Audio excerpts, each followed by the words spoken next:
خسران و حرمان مبین. ابن عبدالبر در کتابش آورده است که زیانها و محرومیتهای آشکار، یعنی که آدم زیان میدیده و از یک چند چیز محروم بوده، عقیف مانده های از رحمت خدا، شما اینا را آشکار شناسه کیا هم؟ این من اعظم الخسران و اکبر الحرمان، بزرگترین زیان و بزرگترین انسانهای دور از رحمت خدا. ان یدرک المرء هذه الشهر المبارک، هر یک مرد و زن مسلمان که این ماه مبارک دریافتند. نام این در کتاب تورات و زبور و انجیل شهر المغفره آمدگی بوده، ماهی پاک کردن گناه ها. کسی این ماه دریافت، هر مرد زن، فلا تغفر له فیه ذنوبه، لیکن یگان مراتب از خفای گناهاش نشد که خدایا گناهای من بخش، یگان بار نشش گناهاش فکر کنه. ولا تحوط عنه خطایاه، خطاگیاش تازه نکرد، لکثرت اسرافه، زیرا که با وقت نداره، زیرا این که با این وقت نداره، 11 ماه کار کرد، با این آدم با وقت نداره، با این وقت نداره. و عدم توبته، یک بار کلمه توبه را در زبانش نیاورد. و ترکه فی هذه الاوقات العطرتی، ترک کرد این وقتهایی را که از تمام دوخی های دنیا خوشبو بود. والایام الفاضلتی، روزهای با فضیلت بود. الاقبال علی الله بالانابه، باید پیش خدا می آمد که من انابت کردم. انابت چی را میگن؟ ما در قرآن چند نمود قلب داریم. یک قلب هسته، قرآن میگه فی قلوبهم مرضون، منافقا را میگه روحشان کسله. منافقا کسل روحی بدیان. وقتی که جمعیت میبینن، صف مسلمان را میبینن، این کلان شوی این نماز جمعه را میبینن، اینا دیگر نمیدونن، استفاده نمیتونن. یا یک آدم میبینن ارزانی علم شو و نعمت استفاده نمیتونه، نوکی چلیکش ختم سای غضب شه که چوی اینا پیش رفتیان. قرآن میگه و موتو بغیظکم، امری به فعل بدتون، میگه خدا امری به فعل بدتونه، شما چی استفاده نمیتونید؟ ای علم شانه میگه انامله انگشتاشون میگزن که چوی اینا پیش رفتیان. ماده همسایه داری هم خیلی منافقه هستن، استفاده نمیتونن. خداوند در قرآن میگه موتو، خدا میگه مری، میگه این مری به فعل بدتونه. همین آیت خدا نسبت منافقا مری میگه و نسبت یهودی ها خدا میگه قاتلهم الله، ای خدا بکشه شما را. این نخو پیغمبر زهرته، خدا بکشه شما را، نخو شما پیغمبراتون غمته، خدا بکشه شما را، نخو عالماتون غمته. چقدر امروز در بین ما هم عالما را غم میتیم. چی ما نکشتیم؟ حضرت عمر کی کشت؟ حضرت عثمان کی کشت؟ حضرت علی کرم الله وجهه کی کشت؟ حضرت حسن کی کشت؟ حضرت حسین در کربلا کی کشت؟ کی کشتی یارم؟ همش مسلمان کشت. قاتلهم الله، خدا میگه خدا کشه شما رو به فعلاتون. امروز چقدر با علمای ما را میکشن و نابود میکنن. برای همین ما در قرآن قلب منیب داریم. ما در قرآن چی گفته؟ قلبی منیب داریم. منیب چی بوده؟ اکنون لذتی شراب دید، لذتی زنا را دید، لذتی دزدی را دید، گرایی ندید، نشه را دید، همه نمود جنایت دید آمد که دروغ هیچ فایده نداشته. میگه خدایا شرمندم باز میگردم. ایره قلبی چی میگفتیم؟ منیب. پروردگار من فهمیدم که همش دروغه. این دروغه. من نو فهمیدم که راه سعادت راه حضرت محمد بوده صلی الله علیه و سلم. من نو فهمیدم که راه حق راه ابوبکر و عمر بوده. من نو فهمیدم که جوان مردی و مردی راهی رسول اکرم بده. من نو فهمیدم که حق رای اسلام بده. من بازگشت میکنم. میگه این ماهی هست که شما انابت کنه، بازگرده و رجوع به سوی رحمت خدا بیایه. خضوع، سراتان در زمین مانه و سبحان ربی الاعلا، رحمتی او را فیراد کنه. و الخشوع، لرزه در این آیه های قرآن. وقتی که سوره غیر المغضوب علیهم که میخواندن، حضرت ابوبکر نعره زده گریه میکرد، خدایا ما را اهل غضب نگردان. بعد از او رسول اکرم پرسیدن که اهل غضب کیه که ما هر نماز هر رکعت این آیت میخونیم غیر المغضوب علیهم، خدایا ما را اهل غضب نگردان. حضرت پرسیدن که اهل غضب کیست؟ گو عالمای بی عمل. کیا بدین اهل غضب؟ عالمای بی عمل، عالمای چاپلوس، عالمایی که حقیقت پنهان میکنن، عالمایی که مردم راست نمیکنن. اینها رو میگفتین غیر المغضوب. خدای ما رو مثل اینا در غضبت نگیر. دویم آقی پدر و مادرها، ابن عباس گفت غیر المغضوب علیهم ده کی میدون آمده؟ خدای ما رو اهل غضب نکن. هر کسی که پدر و مادرش ایوای راضی نیست وای اهل غضبه. در عهد رسول اکرم القمر همتون میدونید کلمه شهادت گفتن نتونست. سیوم گفتن اهل غضب کیست؟ حضرت گو اهل غضب هر کسی که در این زمین حق مسلمان پامال میکنه، حق برادر اسلامش پامال میکنه، حق او را تجاوز میکنه. بعد از او همه تا علما آوردین که کسی که 70 تا گناه کبیره شامله، از این کاراش توبه نمیکنه، از این کاراش بازگشت نمیکنه، ایره میگفتین اهل غضب. خدای ما را اهل غضب نگردان. چند مراتبه قصه را کرده بودم که یکی از گنرال های مصر از دنیا میگذره که 40 سال سپاهی بوده. چند سال؟ 40 سال به رتبه گنرالی رسیده بوده است. وقتی که به کسل سرطان گرفتار میشود و نصیحت های آخران وصیت میکنه که من مردم، من در لحد قطعی یگان کودکی به بلاغت نرسیده گور کنی. امروز کوه که کدام کودک مردگیه و میگن چی به این گپ میزنی؟ من در پیش خدا یگان خوبی ندارم.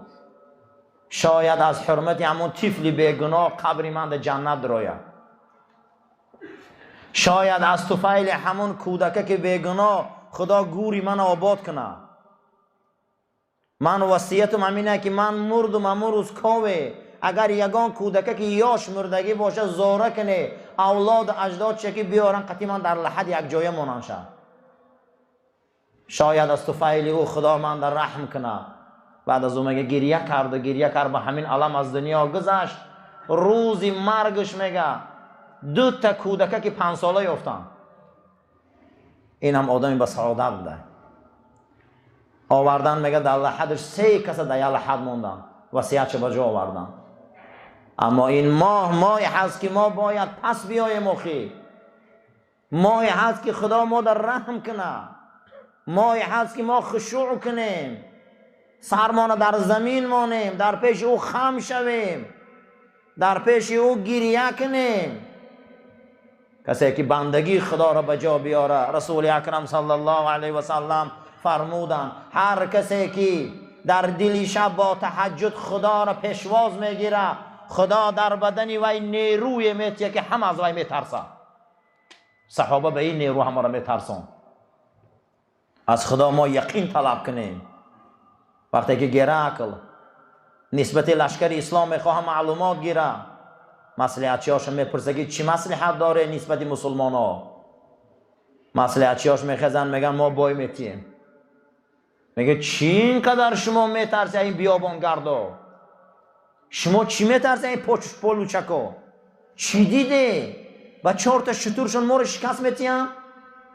با 2 دانه اسبشون ما رو شکست میتیانی و زیره ندارن. این ویاش یراقی خوب ندارن. شما چی میترسه ویا؟ میگه نه گو ویا یک چی دارن. گو چی او؟ گو همه قهک شمشیر در دستشون ایو، یا لباس سفیدی از سالا در سرشون ای. همین خیل میدوان در پیشانه هاشون مردن نوشتگی و یا از مردن نمی ترسن. ما نمیدونیم و یا عجینه باشن جین باشن، ما ندیدیم که ای مردن ترسن، برای که ایمانی به خدا یقینا نزدیک میکنن. میگه ما از همین میترسیم که و مردن میترسن، ما ای مردن و یا طرف مردن میدوان میبیاین. وقتی که حضرت خالد بن ولید امر کرد که به خوبی تسلیم شوه، شهرهایی که در زیر ظلم این رومی ها بوده به خوبی تسلیم شوه، عدالت اسلام بینه. دیدن که اونها مگه جنایت زیاد کردن، مسلمان شدگی ها را قتل کردن در شهرهای مدائن. حضرت نامه نوشت خالد بن ولید که قسم به خدا میگم که تا بیای به خوبی توبه کنه، به خوبی انابت کنه، به سوی الله بیای توبه کنه، الله توباتون قبول میکنه. نباشه لشکری را رایی میکنم که چه خیلی که شما معیشت دنیا را دوست میداره، این لشکری من مردن نغز میبینم. اینو ای مردن نمیترسن. برای چی؟ برای آنکه آدم از خدا یقین طلب کنه. پروردگارا در این شبهای رمضان یقین ما را مستحکم کن، یقینای ما را مستحکم کن که ما حق بینیم که در وقت مرگمان رسول اکرم بینیم، در وقت مرگمان او صحابه بزرگ بینیم، در وقت مرگمان چگونه که ای زن فرعون با این قدر ظلم و استبداد از پیش چشمش پرده دنیا را برداشتی، او جنت دید تمام عذاب فراموش کرد. وقتی او با چشم سر جنت دید، آسیه گو پروردگارا نجینی، من نجات از این فرعون و ظلم او و برای من در جنت کشکایته قصرایته. خدا میگه جنت میگه نشان داد آسیه ده عذاب زندان فرعون فراموش شد. انا این حیات یقین میگن، این حیات میگن که صحابه در وقت مردن آسمان نگاه میکنه میخنده، مثل بلال، مثل ابوذر غفاری، مثل معاذ بن جبل، آسمان نگاه میکنن میخندن. میگن الان چی میخنده؟ میگن رسول اکرم اومده است، میگن رسول الله اومده است. دروازه های آسمان هوی شد، اکنون میخواهیم که ما را تنها مونه، ما را تنها مونه. این شب این شبهای هست که پروردگار مرگ ما را خیلی مرگ گردان، مرگ ما را همین گونه مرگ گردان که با یک تبسم به سوی او حبیب از دنیا گذاریم. این یقین میگن، ایرا یقین میگن که سوره الحاکم التکاثر عین الیقین ثم لتسألن یومئذ، یا روز میشوه از این نعمت ها میپرسن. این مامای خشوعه، در پیش او سرخم کنیم، در پیش او در سجده باشیم، در پیش او در ریاضت باشیم، در پیش او در توبه باشیم، در استغفار باشیم. سفیان ابن عیینه دنیا میگذره، حضرت در خواب میبینن، میگن حضرت در جنت مقام کی بلنده؟ میگن مقام هر کسی که استغفر الله زیاد گوه. این مامای استغفاره. پروردگار با صابونه که نام او استغفر الله های بدنای ما رو شو تازه که، قلبای ما رو شو تازه که. پیغمبرت حضرت محمد مصطفی صلی الله علیه و سلم دستاشو میبرداشت در شبهای رمضان، میگو اللهم نقینی، خدای من پاک کن. چگونه با آمدن باران سنگا رو پاک میکنی، چگونه با آمدن باران بیابان تازه میکنی، چگونه با آمدن باران هوای مساعد میبیاری، با باران رحمتت قلبی منم همخیل پاک کن. این شبای استغفاره. اما کسایی کار نکردن. بل یدخل علیه هذا الشهر الکریم، این ماهی بزرگ 3 روز شد از ما دور شده که 4م شب ترابه از ما دور شد. این ماهی سخاوت پیشگی، این ماهی جوان مردی، این ماهی که نفسای اماره سرکوب، این ماهی که غضبا کشیدگی، شهوتا کشیدگی. اما از ما 3 روز رفت، ای ما 4 شب ترابه رفت. و یخرجو رفته ایسته و هو باق علی ذنوبه، وای بر حالی و بنده که در درون باطلاق گناهش وایساده. وای بر حال او جسده که بدنی بوگینی پر از گناه به توبه ایستاده. وای بر حال او عملهای رذیل که از قلب ما بیرون نیست. اما 3 روز این صابون رفت، 3 روز این شست و شو رفت، 4 شب این سوختن گناه ها رفت، اما انسان ها به سوی توبه نیامدن. اینا محرومن از اون ثواب. اینا عقیف ماندن 4 روز، اینا عقیف ماندن 3 روز. مصرون علی خطایاهو، این بدبخت ها با از خطاگیاشون دست نمیکشن. اینا از خطاگیاشون دست نمیکشن. وای بر حالشون که شبهای بزرگ رفته ایستاده. وای بر حالشون شبهایی که همش قدره رفته است. وای بر حالشون شبهایی که هر شبش شب قدر باری فضیلت داره. شبهایی که رسول اکرم صلی الله علیه و سلم 30 روز در غار حرا گریه کرد و دعا میکرد. رفته است. شبای با خدا، شبای با خدا گبزنی، شبای با جای نماز گریه کردن، شبایی که این اشک فردا جهنم میسوزانه. روز قیامت از بین جهنم یک علاوه میبرآمده است که تمام امت میترسیده. بعد از اون میگه علاب آرام میگیره. جناب پیغمبر پرسیدم چرا آرام میگیره؟ گفت آبی چشم امتهای من بالاش میپرتایم. آبی چشم امت در این شبهای رمضان جهنم آرام میکنه، جهنم میترسانه. حتی که ابن قدامه میبیاره که یک زن بیمار شد در فلسطین امروزه در عهد ما، هیچ طبیبا درچ نیافتند، هیچ طبیبا درچ نیافتند. همین که تبابت شد میگه پیستانش درد میکرد، میگه پیستان به درجه ورم کرد، امروزه سرطان آوریم. هیچ میگه زن میگه بی‌طاقتی کرد.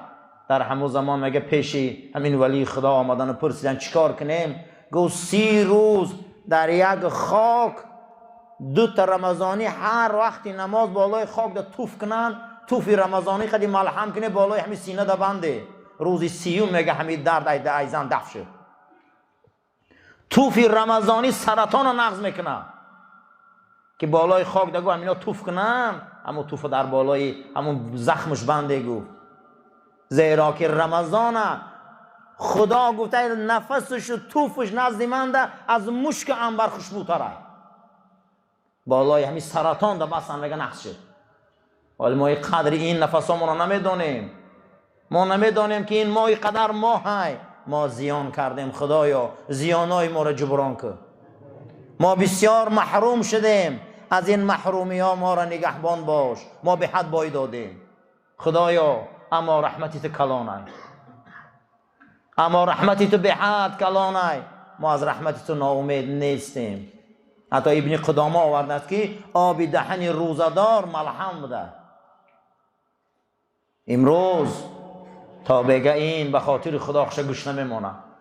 حتی که جناب پیغمبر صلی الله علیه و سلم گفت که یگان عبادت مکافات چه؟ خدا به ذمه خودش نگرفته دادنه، فقط رمضان به ذمه خودش گرفته بوده. تا چی با؟ گفته هیچ کس خوش گشنه و تشنه ماندن ده نشان نمیتیه، کبر منمنی نمیکنه. اما این گفته به خاطر من هیچی نخورد و نه آشامید، من خودم اجر مکافات ثوابی را میتیم. وقتی که خدا خودش ثواب رمضانی را تیه، البته توفی و شفا بخشه، البته نفسی و شفا بخشه. بوی دهن روزدار حدیث صحیح ہے نزد خدا از بو مشک عنبر دنیا خوشبو بوده. ابن قدامه آورده است که بعد مراجعت کردن میگه همین کردم نقض نشد. میگه در همین یک خاک گفتم همین 2 رمضانی هر وقت نماز میخوانن در همین شوف کنن توف کنن، همین خدی ملحم کرده بنده. روزی 30 بود میگه پیستان جاش گرفت و درد نابود شد. شفا دهنده کیه؟ برای همین برادرو نفس رمضانی این به تقوا نزدیکنیو. اما از دعای بچه‌ان هم ترسیم. کسی که توبه نکرد، کسی که بازگشت نکرد، کسی که خشوع و خاکساری نکرد، کسی که بازگشت و استغفار نکرد، کسی این مهمان خدا 3 روز رحمان 4مش میگیریم، 4 ترابه را میخوانیم، من از بین ما این که کم شده 3 روز تا روز، وای بر حالش زیان کرد. رسول اکرم فرمودن صلی الله علیه و سلم. هر کسی که سوره بقره را، سوره آل عمران را، سوره نساء را، سوره مائده را، سوره اعراف را، 6 تا سوره را خوانه یا گوش کنه، روز قیامت زانتی که در گرمی های روز قیامت. من این شب ما سوره آل عمران را تمام میکنیم، سوره نساء را میگذاریم. ما 3 زانتیک خوانده میشه، 3م زانتیک روز قیامت را میگذاریم. در یک روایت دیگر رسول اکرم گفتند رفیق هر بنده خدا در گور سوره بقره. ما رفیق ما خواندیم، گوش کردیم. من امروز آل عمران میخونیم. آل عمران وقتی که تمام میشوه این بگه ما نساء میخونیم. الحمدلله این فیض و برکت ها را انسان های از دست دادن، وای بر حالشان. عملی که در ماه شریف رمضان برآوردی ثواب حج عمره داره. قال رسول صلی الله علیه و سلم، پیغمبر خدا گفتن من صلی الفجر فی جماعت ثم قعد یذکر الله حتی تطلع الشمس ثم صلى ركعتين كانت له كأجر حجة وعمرة تامة. پیغمبر گفت هر کسی نماز بامداد در مسجد با جماعت خانه، بعد از او قعده کنه، بعد از نمازش یاد خدا کنه تا برآمدن آفتاب در مسجد شینه با خیزه 2 رکعت نماز چاشت خانه، خداوند اجر یک حج بزرگ در اعمالش می نویسه. بعد از آن گفتن خداوند اجر یک عمره می نویسه. بعد از او پیغمبر را پرسیدن چه خیل؟ گفت 3 بار تامتین. کسی انمی کار کنه گفت حج ثواب داره، یک حج ثواب داره، یک حج ثواب داره. خشا به حال آدمایی که بامداد با جماعت میخوانن، خشا به حال آدمایی که بعد بامداد میشینن تا آفتاب برآمدن در این صبح رمضان منتظر نماز چاشت میشینن. بعد این نماز چاشت خواندن خداوند اجر یک ثواب حج میداده نامه اعمالشان ده. خشا به حالشان. حدیث امام بخاری و مسلم روایت کردیم. حدیث 6346. پیغمبرمز صلی الله علیه و سلم ایتلر هر انسان بامداد جماعت من اقیده، بامداد اقیگه وقتیگه اتراده، بامداد تمام بلاده، الله ده ذکر قلاده، الله ده ذکر قلاده، قرآن اقیده، دعا قلاده. قچه وقت بامداد اقیده جماعت من کتاده اویگه اتراده، ذکر قلاده، قرآن اقیده بر رمضانگه. آفتاب چیخکن وقتیگه بر میتر شنا آفتاب چیخاده 2 رکعت نماز اقیده به نماز زحا یا نماز الزحا یا نماز الچاشت ایتدلر. پروردگارمز به بندگه بر حج ثوابونو بیراده، بر عمرانه ثوابونو بیراده. صحابه سوره قناقه یا رسول الله پیغمبرمز ایتلر هر انسان جماعت من نماز اقیده ویگه که لده اتراده تا آفتاب چیخکن وقتی که ذکر قلاده 2 رکعت نماز زحا اقیده، پروردگار بو انسان که بر حج ثوابونو کامل بیراده. حدیث بخاری و مسلم روایت قلفتلر. رمضان آت رمضان نما عرب رمضان نما ایتاده جدا هم اسیق، جدا هم کویدریش، قناقه اسیق کویدریش. اگر بر کتکان میدانگه دشک شناخ کر جدا هم آفتاب قطر ریگدی ایچیگه شناخ اسیق نرسه چقده گمان قلسه که شیرگه سو کتسه که سو یاق سینگه شناقه اسیق ریگه سودو تو کسه اسیق سوگست اسیق ریگه ترپاقه سودو تو ما شناخ تو کلسه مقصد ایچیگه شناخ کویی کتاده سو وزیگه شناخ قاق بلی کتاده اشتی مثل قایم ایده.